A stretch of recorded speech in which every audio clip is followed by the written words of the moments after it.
Le procès de Benjamin Mendy s'est ouvert il y a maintenant plus d'une semaine et chaque journée offre de nouveaux rebondissements dans cette affaire particulièrement médiatisée en France et en Angleterre. Il faut dire que la gravité des faits reprochés au footballeur, champion du monde en 2018 avec les Bleus, fait froid dans le dos.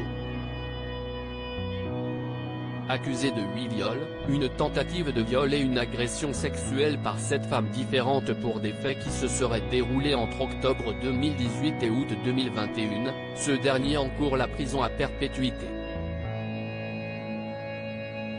Les premiers jours du procès ont été principalement consacrés à l'étude de la personnalité de Benjamin Mendy, ainsi qu'à son manoir, situé dans un endroit reclus et où lui et son complice, Louis Saha Maturi, aucun lien avec le footballeur Louis Saha, auraient perpétré plusieurs des crimes qui leur sont reprochés.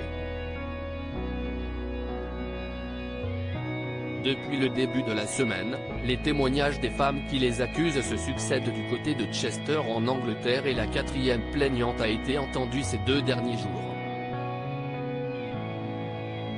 Elle accuse le sportif de 28 ans de l'avoir violée lors d'une soirée qui se serait déroulée en juillet 2021 et après son témoignage, l'avocate de la défense, Eleanor Laws a pu mener un contre-interrogatoire.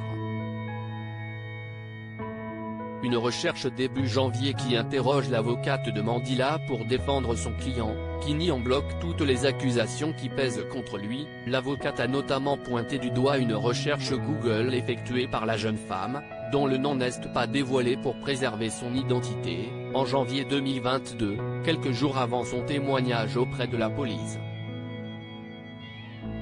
Cette dernière aurait effectué la recherche suivante: combien vaut Benjamin Mendy ?